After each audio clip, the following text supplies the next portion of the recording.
A partir de este momento y por una hora, Radio Caseras, conducido por el editor y escritores.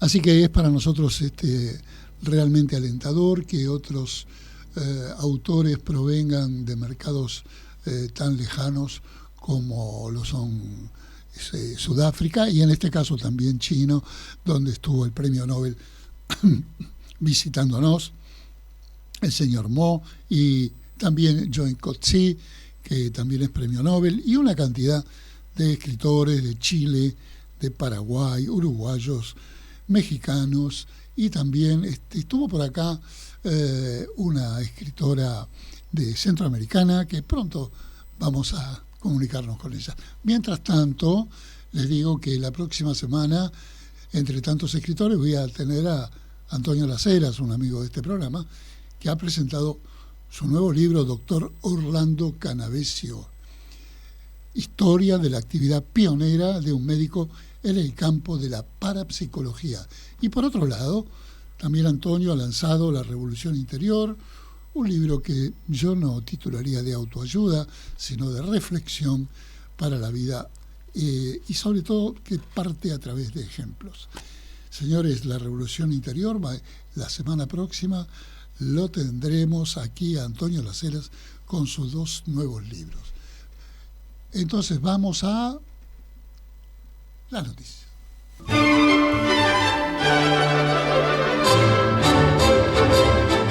Mundo Literario. Una mirada veloz por las últimas novedades ocurridas en el mundo de las letras. Bueno, vamos con las noticias y la primera en realidad es un enigma para desentrañar esta conjunción que habla de Borges, Bioy y un seudónimo. Efectivamente, Silvia del Barco Moyano es el seudónimo con el que Estela Canto, quien fue objeto del amor apasionado de Jorge Luis Borges, muchos recordarán, y que ha publicado libros. Bueno, la cuestión es que sí, Estela Canto y su hermano Patricio presentaron alguna vez la novela Luz era su nombre. Y lo presentaron al premio literario organizado por el diario La Nación por entonces, en el que Bioy Casares y el propio Borges fueron jurados. La novela resultó ganadora y ninguno de los 2 escritores mencionados supo hasta el año siguiente la verdadera identidad de su autora. En realidad, Estela Canto, bajo el seudónimo de Silvia del Barco Moyano. ¿Y de qué se trata la noticia? Bueno, pues bien, por primera vez desde su publicación original a principios de los años 60, el Fondo de Cultura Económica vuelve a ponerla en circulación con un prólogo muy especial de Aníbal Horkheimer. Sigamos. Y vamos a seguir con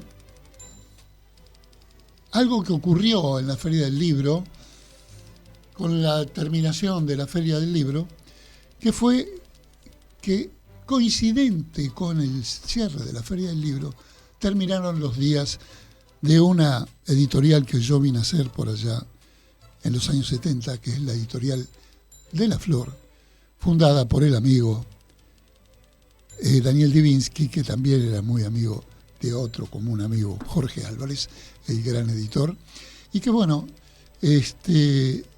nos trajo la feria la noticia de la despedida de la histórica editorial Ediciones de La Flor, que anunció su cierre definitivo, como digo, después de 60 años de trayectoria. ¿Qué está ocurriendo entonces con Ediciones de La Flor? La editorial fundada por Daniel Divinsky y la que fuera su mujer, Ana María Cookie Miller, decidió cerrar sus puertas y aprovechó su participación en la feria para despedirse de sus lectores. En el mensaje de despedida, bueno, ¿qué es lo que había? En su stand del pabellón amarillo dejaron un mensaje titulado 50 ferias y una sola flor, rememorando no solamente su historia a partir de los años 70, sino aquel famoso poema de 50 balcones y ninguna flor. Bueno, señoras y señores, muchos recordarán a Patti Smith, aquella mujer que interpretó también el mundo de los años 80 en Nueva York, en toda esa ola de rock, elitismo que también encarnaba su amado Matt Report. Bueno, lo cierto es que esta madrina del punk recibió un importante reconocimiento a sus 79 años por su, vamos a decirlo, impetuosa creatividad que conecta el rock, la poesía simbolista y el espíritu de la cultura, como dije, con una gran potencia expresiva.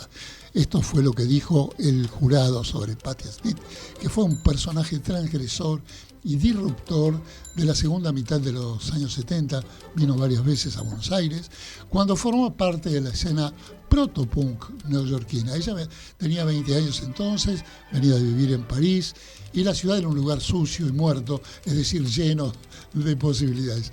Hoy, 50 años después de su aparición, de su disco Horses, uno de sus trabajos que cambian la historia de la música, volvió a convertirse en una voz escuchada e influyente. Pero, claro, quiero decir, Patti Smith, además de ser una gran fotógrafa, también fue una gran escritora, tiene un libro maravilloso, que a los 79 años esta artista está recibiendo, ahora sí, el reconocimiento que merece. Y por ahí tenemos una música que tal vez ustedes recuerden que le pertenece. Vamos a pasar a otra música que nos va a trasladar a otro país lejano de Argentina, que a lo mejor ustedes escuchen por primera vez, van a escuchar las marimbas, que es el instrumento tan destacado de ¿quién? De la República de Guatemala. Y hasta allí nos vamos en esta noche del Sendero Luminoso de los Escritores para encontrarnos con una autora latinoamericana que proviene de la ciudad de Guatemala, creadora de universos narrativos y mentora literaria. Luego le vamos a preguntar qué significan estas cosas. Fundadora, entre otras cosas, de la editorial Core, y su trabajo se transforma en experiencias de libros, en libros que despiertan conciencia. Así que hoy está con nosotros, desde la antigua ciudad de Guatemala, la escritora Cindy Barascout. Hola, ¿cómo estás, Cindy? Hola Daniel, muy bien, ¿tú cómo estás? Bueno, muy bien, en esta noche, recibiéndote. Lamento muchísimo que hace varias semanas ya estuviste en la ciudad de Buenos Aires y por diversos problemas de agenda con la Feria del Libro y esas cosas que se nos venían encima, no pude ir al Museo Mitre, donde me invitaron, donde allí presentaste en pleno centro de la ciudad de Buenos Aires tu obra. Contanos qué te pareció Buenos Aires y qué viniste a hacer. Pues Buenos Aires me encanta. Tengo un vínculo con Buenos Aires de hace muchos años porque viajé a Buenos Aires a hacer mi carrera de periodismo.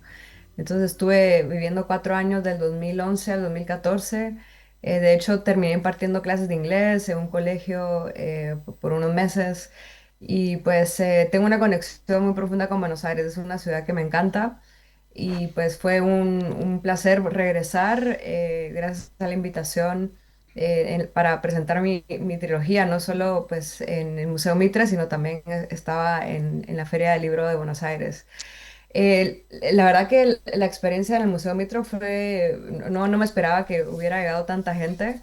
Llegó muchísima gente, habían, no sé, alrededor de 70, 80, todos los embajadores. Es una cifra muy importante para una reunión literaria, debemos decirlo. Sí, sí, Cuéntame. fue algo muy, muy bonito, muy especial y fue la primera vez que presenté oficialmente pues mi trilogía en otro país fuera de Guatemala.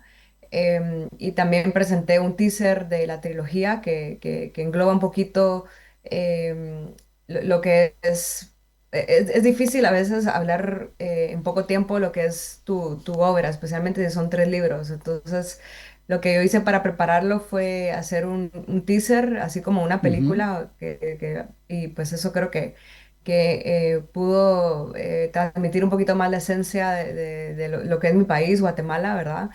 y también el hecho que sea novela negra, thriller, toda esta parte. Ahorita que estuve en Valencia también me hicieron una entrevista y el periodista lo llamó el Black Mirror de Guatemala, que viene pues presentando una propuesta un poquito así diferente, diversa. Entonces es bastante interesante pues también el hecho de presentar tu obra fuera de tu país y ver que se recibe de diferentes maneras, hay una percepción diferente de Guatemala. Siento que hoy en día hay muchas personas que están mucho más interesadas en la cultura maya, en viajar a estos países un poquito más pequeños, pero llenos de vida, llenos de magia.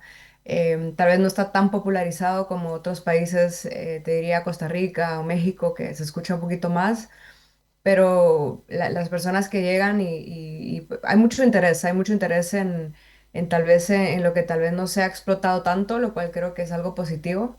Y creo que es el momento en que estas historias y esta magia, esta cultura que se desconoce, pues empiece a escucharse alrededor del mundo y creo que parte de mi trabajo como escritora ha sido eso, ser un puente Claro. entre lo que es un poco la cosmología maya y en un lenguaje un poquito más simplificado.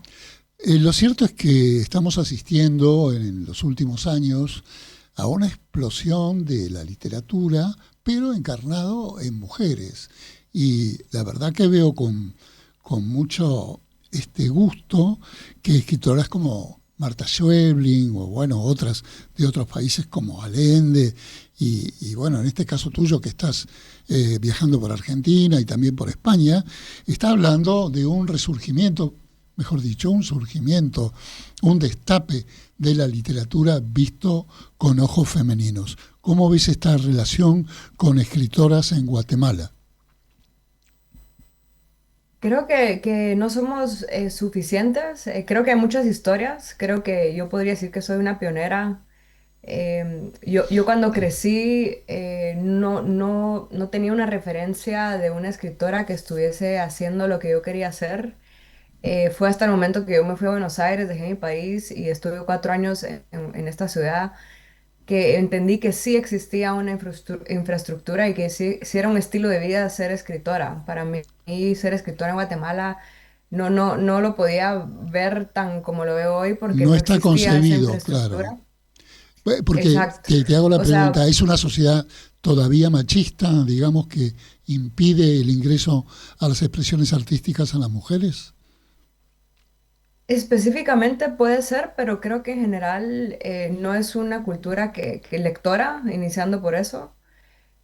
Machista definitivamente y creo que como muchos otros momentos de la historia no se aprecia tanto lo que se cuenta del país hasta que este pues capital mental sale del país y es reconocido como Arjona, Ricardo Arjona, que tiene una historia muy parecida, que Ajá. pues se hizo camino en México y en Argentina, ¿no? Claro, en Buenos Porque Aires cantaba justamente en en las calles de Guatemala, Buenos Aires. Ahora, exacto. dime, ¿cómo te ha influido entonces esos años en Argentina en relación que viste a las mujeres más libres, más allegadas a la literatura, más incluidas en los formatos periodísticos? ¿Qué fue lo que te influyó? Fue la primera vez que me tomé en serio mi profesión como escritora, porque yo fui a estudiar periodismo y comunicación y me di cuenta que sí era posible. Fue algo en mi psique, en mi sistema de creencias, te diría yo, que claro, se puede, es un estilo de vida. eh, Te diría que fue mucho mi sistema de creencias de tomármelo en serio y decir, bueno, yo estoy decidiendo conscientemente tomar un camino que yo sé que no va a ser fácil, pero que es posible. Y esa fue la primera vez que me di cuenta que era posible. ¿Y te animó, por ejemplo, el ambiente de Buenos Aires, el ambiente de los cafés, las tantas librerías de la calle Corrientes, los niveles de lectura? ¿Qué fue lo que sentiste en diferencia con otros países? Totalmente, el cine, la música, el jazz, en cada esquina que vas hay propuestas nuevas.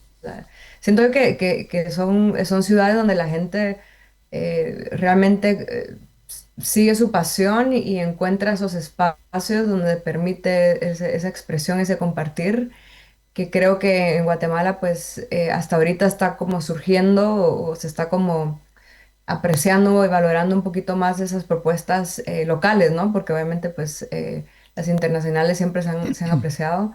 Pero por supuesto, imagínate, para mí caminar, escuchar música en el metro, en el subte, o sea, mis amigos eran cineastas, eran músicos, fotógrafos, o sea, era un poquito así como Ernest Hemingway en París, ¿no? Como que te rodeas de mentes afines y te nutres y te estimulas pues te das cuenta que Bueno, es algo que es un seguramente, fuego interno, ¿no? seguramente por eso le dicen también, no solamente por su arquitectura, la París de Latinoamérica, ¿no? Sino también por sus Correcto. escritores, por sus librerías, por su conexión con el arte. Pero está bueno que vos lo digas, ya que tengo entendido que viviste en Estados Unidos, Italia, Francia, has conocido muchos países. ¿Qué te llevó a vivir en esos Sí, lugares? pues mis padres fueron muy desde el inicio, muy, nos querían sacar un poco del país. Creo que mi papá especialmente, tuvo una vida un poquito más de resistencia, no sabía mucho inglés y creo que él se enfocó mucho en nuestra educación. Somos cuatro hermanos en mi familia y siempre la educación fue lo primordial. Entonces siempre que hubiese una oportunidad de salir, de aprender un idioma, de empaparnos un poquito del mundo para construir una mente un poquito más amplia, una perspectiva más amplia de la vida, de uno mismo, siempre fue importante para él y siempre fue una semilla que nos implantó. Entonces, cada vez que yo tenía una locura, bueno, me voy a la India, él siempre me apoyó, obviamente, pues también me ponía los pies en la tierra, pero creo que al final él entendía un poco de mi alma, de esa curiosidad que yo tenía, porque creo que él también la tuvo, tal vez no la vivió tanto y como que siento que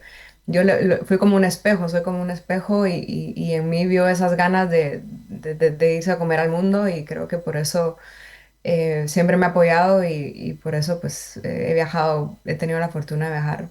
Bueno, supongo que todos esos conocimientos deben haber influido en tu literatura, aunque particularmente por lo que veo, dado tus estudios, la intercomunidad, el ambiente porteño ha marcado eso tanto que volviste a la Argentina a presentar tus libros. ¿Cuándo tendremos tus libros editados por acá?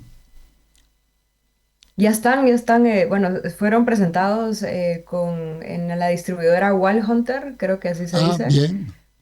Olmuter, sí. Están ahí. Exacto, y pues se pueden, hoy en día existen plataformas virtuales donde los puedes mandar a pedir y son Claro, impresos desde ya en Buenos eso Aires. podemos tenerlo en todo el mundo, pero los libros físicos todavía a los que estamos Sí, relacionados íntimamente con la literatura, y creo que tal vez para vos también, no son muy caros, ¿no? No son muy afectos a tener estos libros físicos. Bueno, Cindy, te tendremos por acá más adelante, me imagino.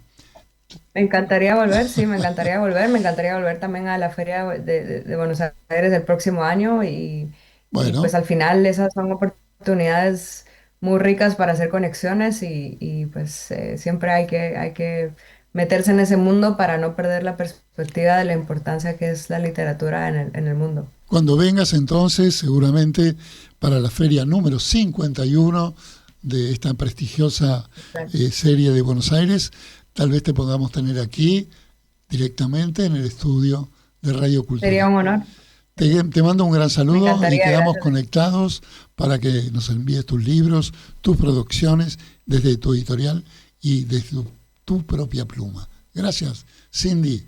Saludos Gracias a ti a por el espacio. Guatemala. Saludos. ¿Usted escribe poesía, ficción, ensayo, novela, dramaturgia? Entonces tiene que pertenecer a la Sociedad Argentina de Escritores.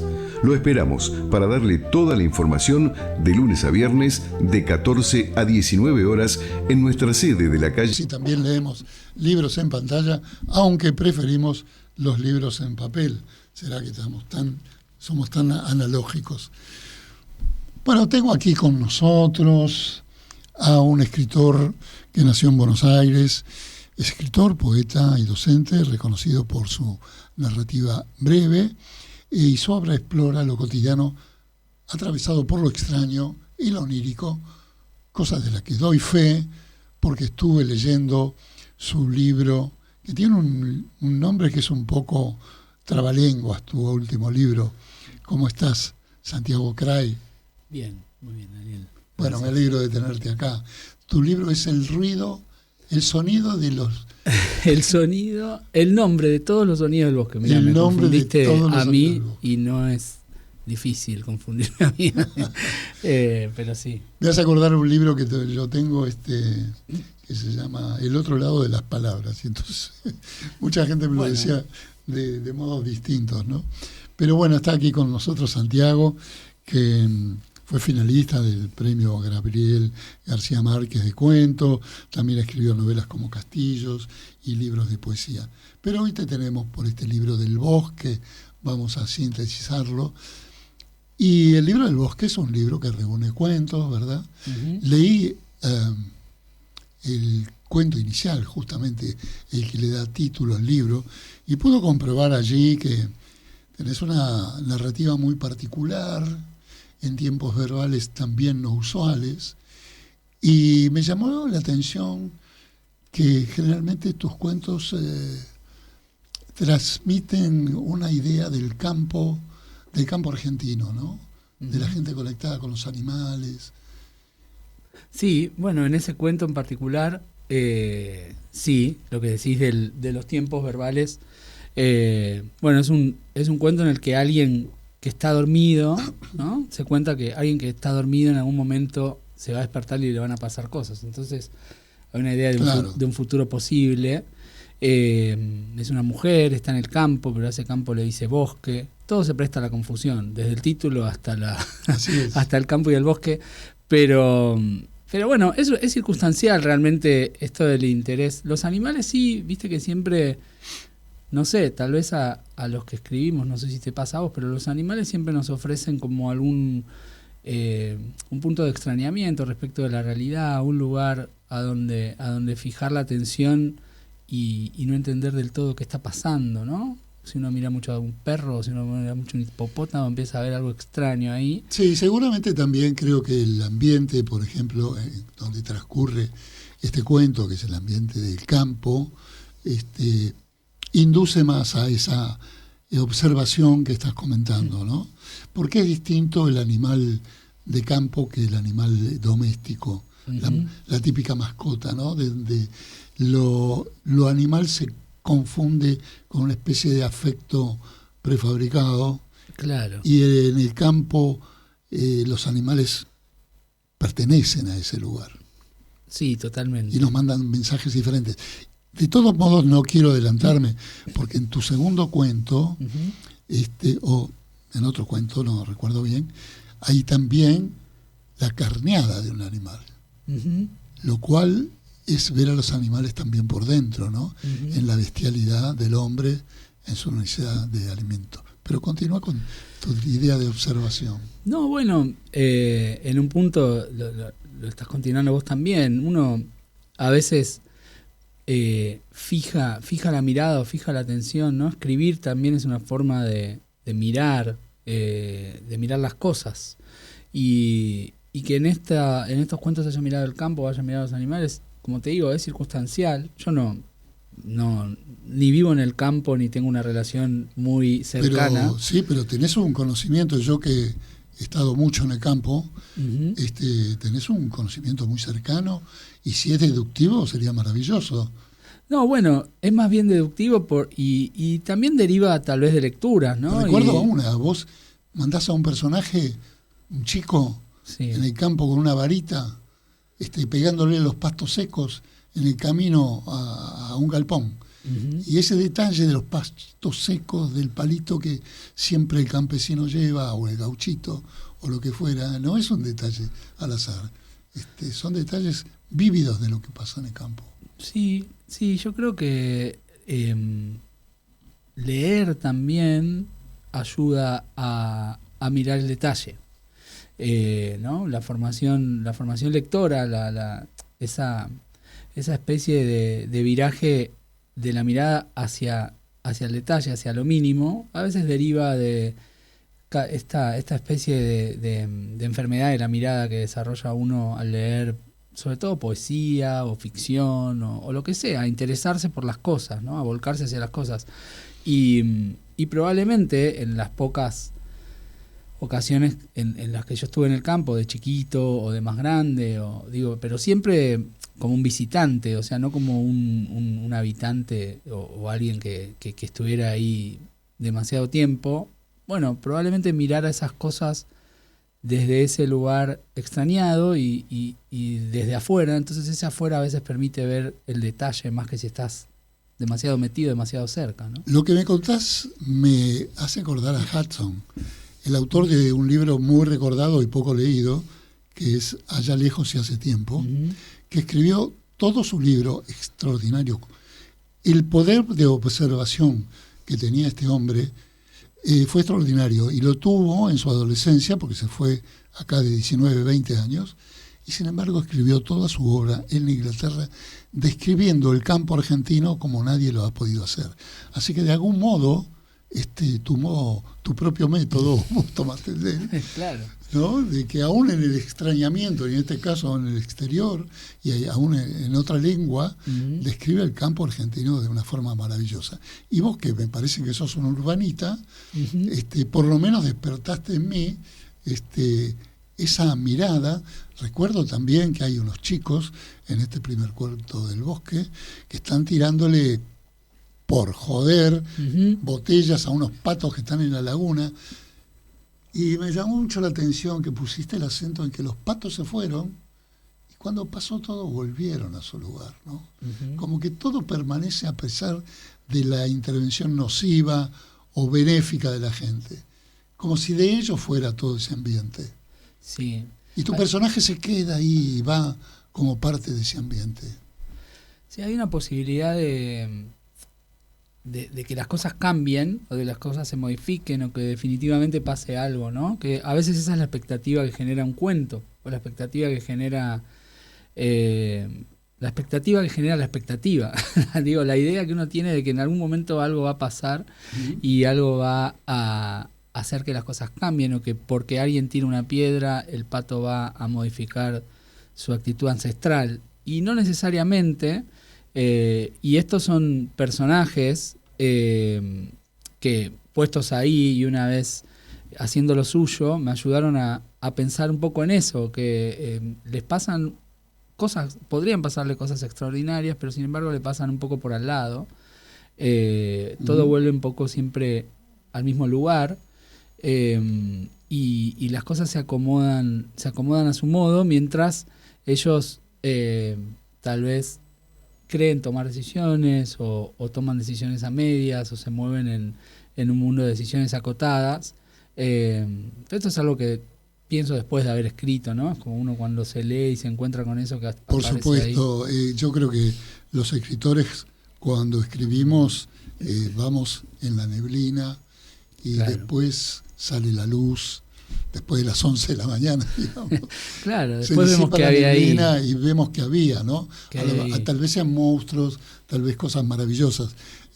Recuerdo, yo le encontré a una escritora riojana que tuve el placer de presentar en la Feria del Libro, que tiene un libro sobre glosas de La Rioja y del campo. Y se sorprendió de que yo hubiera visto en una de sus glosas, ella suele publicar en La Nación en la sección de campo, entre otras cosas, que yo hubiera visto literatura en la descripción, que también coincide con lo que vi en vos, en cómo se carneaba un chivo. Claro. Y esa introspección en la forma, en cómo limpiar, vos también haces caer los intestinos, perdón por el tema, pero estamos en el horario de los mayores, ese meter el dedo, ese sacar la piel, esa observancia del paso de la vida a la muerte, del tratamiento, ¿no? Esas cosas, creo, y conectándolo con lo del bosque, lo anterior, esas modificaciones que vuelven a su lugar después, como si el hombre no hubiera intervenido, se dan en el campo, pero no tanto en la ciudad, donde uno cree que sus acciones pueden modificar las cosas. Sí, en la ciudad, aparte, las cosas ya están un poco más cocinadas, ¿no? No llegan en paquetes los animales, más que no estamos tan cerca de esas situaciones. Yo me acuerdo de, por ejemplo, de haber estado en el campo y que estábamos con unos amigos a la tarde, ¿no? En la hora de la siesta no pasaba nada, y algunos tenían la idea de, che, ¿y si comemos un chanchito y a la noche? Y yo imaginaba ir a una carnicería, y Claro. no. La situación Y te era decían, elegilo. ir a elegir uno, ir a carnearlo, ir a hacer todo Me eso. pasaba. Y cuando llegaba el momento de comerlo, lo que uno comía era algo que tenía que ver con toda esa experiencia que había atravesado. Claro. Y bueno, y lo vivía de esa forma, ¿no? Y Hay quienes ahora te hago la pregunta animal. ¿Mataste alguno? No, por suerte no me dejaron a mí porque lo hubiera hecho con muchísima torpeza y se ocupó alguien que lo hacía con pericia. Exacto, porque creo que uno de tus personajes lo hace mal. Claro, sí, tal vez ese personaje le Hubo que tocó- arreglar la muerte y hacerla más mortal. Claro. Bueno, es que la muerte a medias es peor, me parece, ¿no? Para animal o humano, no sé si es algo muy bueno. Sí, lo que pasa es que a veces también la cercanía con el trato de los animales en el campo argentino o en cualquier campo, Ujú. te hace dar una visión un poco más fría también de los animales, sobre todo referido a la muerte, ¿no? Claro. Inclusive hay provocaciones de muerte lenta para aprovechar a los animales Ujú. en toda su utilidad, por ejemplo en el sangrado antes de que muera. Claro, sí, bueno, por supuesto yo no tengo tanto conocimiento sobre eso. Y además frente a eso, viste que hay posiciones desde éticas hasta científicas, ¿no? Entonces, no sé, yo en general lo que pasa con un cuento es que hay cosas que pasan, que necesitas que pasen o que empiezan a pasar en el cuento por una cuestión de clima, de tono, de emociones, de percepciones de los personajes. Entonces a veces necesitas que en un cuento alguien mate un chancho. De hecho, era uno de los cuentos más breves que contaban cuando era chiquita. Te asustás y tu mamá mató un chancho y te aplaudían en la cara. Entonces, a veces incluso desde ahí me vienen las cosas. Me Claro. vienen desde esa cosa tan es una experiencia primitiva. límite, ¿no? Claro, pero es tan Por eso primitiva te que la pregunté frase si habías te matado, impactaba. ¿no? No, Porque es no. una experiencia límite, pero de todos modos te quiero avisar Ujú. que mataste para el público animal En un cuento en un cuento. fue dañado. Bueno, ¿viste? que Cuando es ponen- un poco lo que es la literatura. Claro. Como ponen esas cosas que ponen en las películas, ningún animal fue dañado. Bueno, en este caso sí. Claro, bueno, es una cosa, digamos, un poco cínica de dejarle el trabajo sucio que siempre hacemos todos al comer un bife, dejarle el trabajo sucio al carnicero, ¿no? Tal Y cual. pensar que nosotros no somos responsables. En este caso, la literatura te delata, vos también mataste al animal. Pero Santiago. bueno, le dejamos el trabajo sucio a la literatura. en todo caso. Exactamente. Contanos un poco, tenés otro libro del 2021 que se llama precisamente Animales. Animales, sí. Sí, y ahí también pasan cosas más o menos salvajes con algunos animales. Salvajes desde el salvajismo consciente y humano. Claro. Sí, esa es una colección de cuentos que funciona de esa manera, de un bestiario, o sea, nada original. Son cuentos en el que en cada uno aparece un animal diferente y a veces ese animal es el protagonista, a veces es un elemento que organiza la trama, a veces es una cosa que simplemente está ahí y funciona de un modo más fantasmal o secundario. Pero sí, parece que tenía una obsesión con los animales y me venís a enterar. Sí, lo descubrí en este libro, porque la verdad que los animales del año 2021 no lo leí. Pero quería preguntarte si en tu escritura estás pensando en que el lector sea tu cómplice o que estar cerca del lector. ¿Qué te ocurre en la descripción, a veces terrible, como te digo, la carneada o en otra relación con los animales?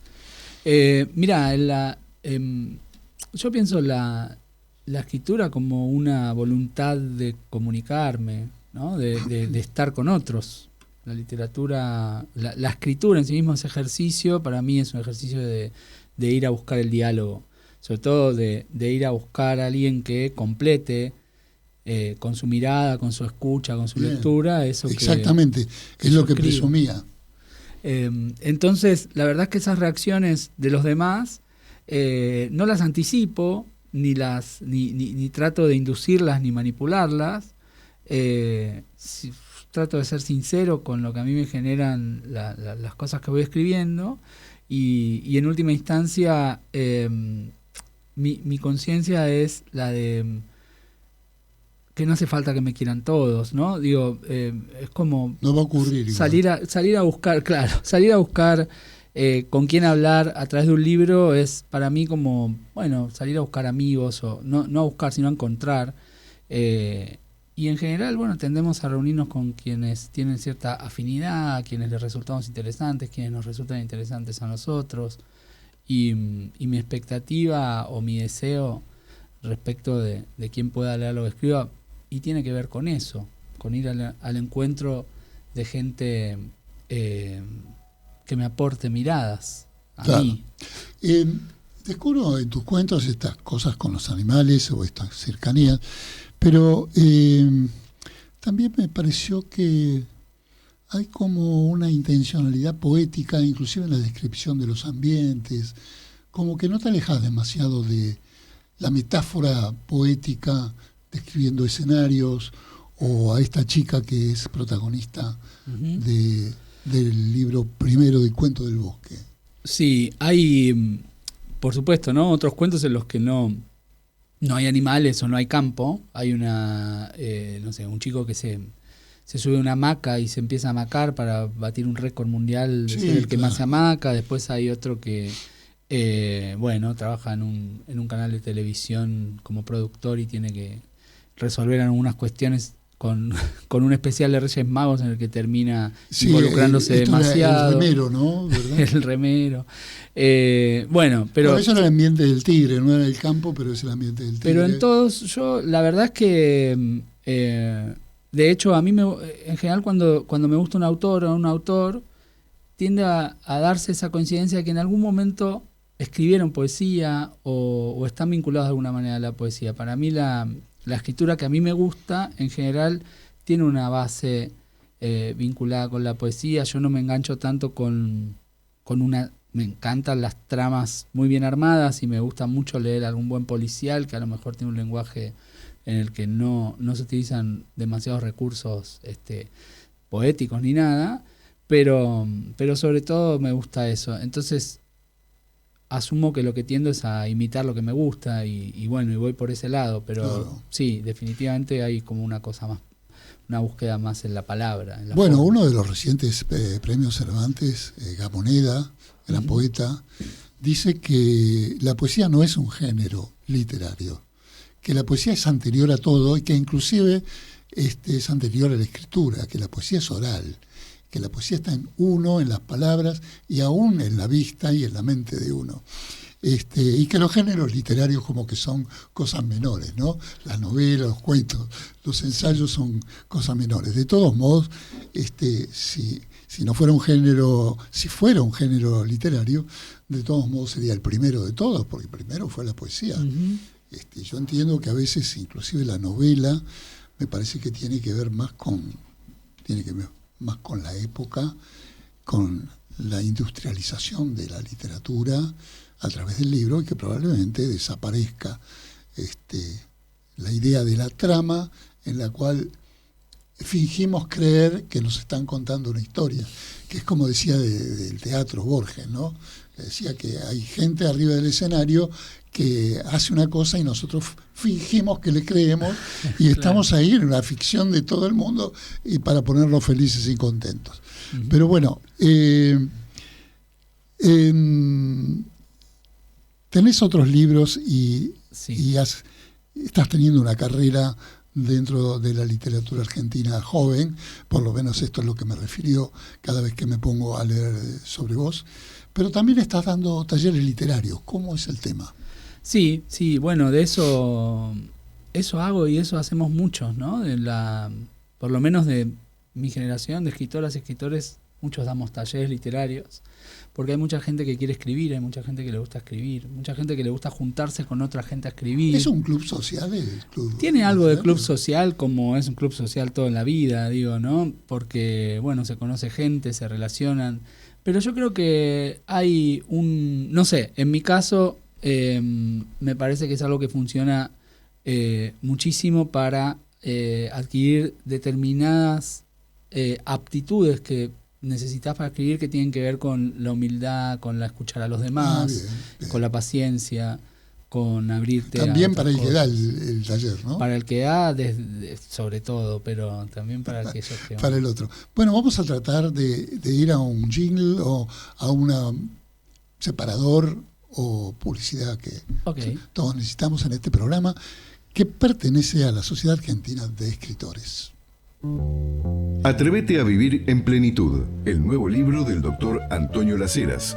Puede adquirirse por Mercado Libre con envío a domicilio o en locales de librerías Cúspide.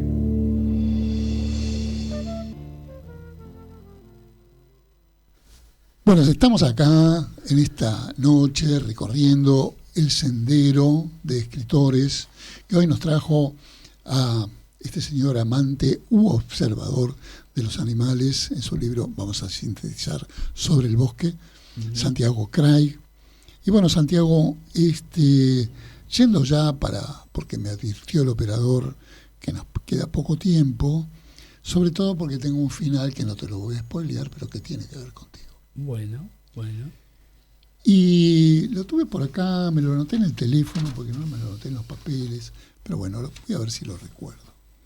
Parece ser que uno de tus personajes, justamente que va con el palito aplastando los pastos, tanto los secos como los verdes, tenía una pasión por un artista de cine, que es muy raro en el campo que puede ocurrir. Sí, la verdad que tus mixes son un poco exóticos. Así que recomiendo leer este libro de cuentos porque se van a encontrar con planteos que no son habituales, ¿no? Lo cierto es que este muchachito que está en el campo tiene una predilección por un actor. Sí. Además, curiosamente, en los países blancos las predilecciones no son por artistas negros, como es este caso, ni tampoco los héroes de nuestras imaginaciones infantiles suelen ser de color, ¿verdad? Esto es como un establecimiento cultural. Pero parece que tu personaje se sale de eso y admira a un personaje con el cual se pone una camiseta en la cabeza con la cara de este personaje. Contanos qué te llevó a todo esto y contanos el nombre de ese personaje. Bueno, este chico se fanatiza un poco con Denzel Washington, que es un actor que en mi vida no tiene ninguna relevancia. O sea, yo no soy fan ni de Denzel Washington ni de mucha otra gente, pero de él tampoco. Es bueno no ser fanático de nada. No, yo tal vez soy fanático, no sé, pero sigo cosas y me gustan cosas. Los Beatles, por ejemplo, soy muy hincha, muy molesto con eso. Te habrás encontrado con otros de los Rolling Stones, me imagino. Sí, de todos, pero somos como una secta molesta gente. Y con Denzel Washington, no, la idea era que este chico, frente a algunas cosas que tenía a mano y algunas posesiones que le habían dejado, es un poco esto de hacer de la necesidad virtud, y que con lo poco que tenía armarse una especie de épica y de construcción de héroe, y lo que tenía a mano eran unas películas de Denzel Washington. Entonces les queda en herencia en un cajón, claro, en VHS, que le dijeron agarren lo que quieran de acá, y él agarró eso. Entonces, viendo y repitiendo esas películas, se forja una especie de idea del héroe y del heroísmo que, bueno, después ejecuta de la manera que puede, pero tiene esa función, ser alguien tan aleatorio que termina siendo algo que yo creo que la ficción y la literatura termina construyendo siempre, que es transformar algo absolutamente aleatorio, random, diría ahora, en algo necesario, algo único, algo fundamental. Para ese pibe no había otra pasó a no haber otra posibilidad que la de adorar a eso, que era algo puramente circunstancial, ¿no? Hacer del camino del héroe una cosa muy junguiana, pero también muy de Hollywood, algo que por lo menos le ocurriera a él al ver esas películas. Pero creo que vos también las viste porque describís varias películas de Denzel Washington, que además en todas está el camino del héroe típico de la historia del cine norteamericano. Bueno, y eso sirve de contraste para bueno, después con el cuento tratar de romper un poco ese estereotipo, ese arquetipo de modelo de historia y hacer un... Contanos cómo prosigue, porque no es solamente el objetivo recordar a Denzel Washington. No, bueno, es una anécdota. El chico es un momento un poco distópico, un momento de la historia en el que Denzel Washington ya murió en ese cuento. Cosa que no ha ocurrido. Cosa que no ocurrió todavía, por lo menos hasta hace un minuto. Y entonces, bueno, es un detalle. Básicamente lo que sucede en el cuento tiene que ver con una familia que se va, este chico que cuida el campo y que no sabe qué va a hacer de su futuro.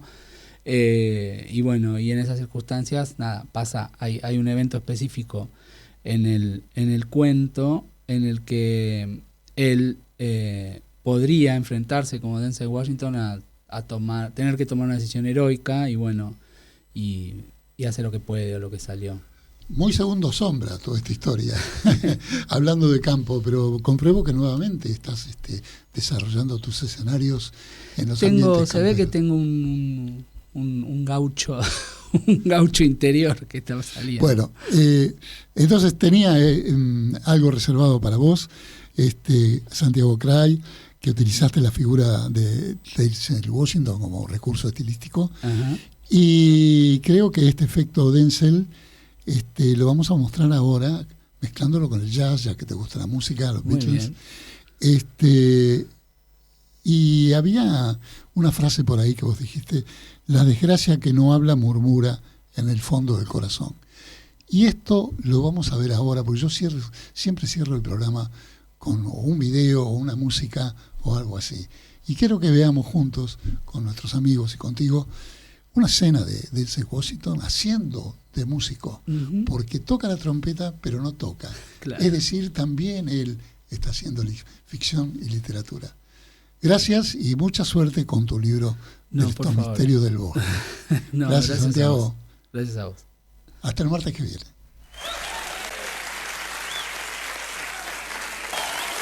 The blues.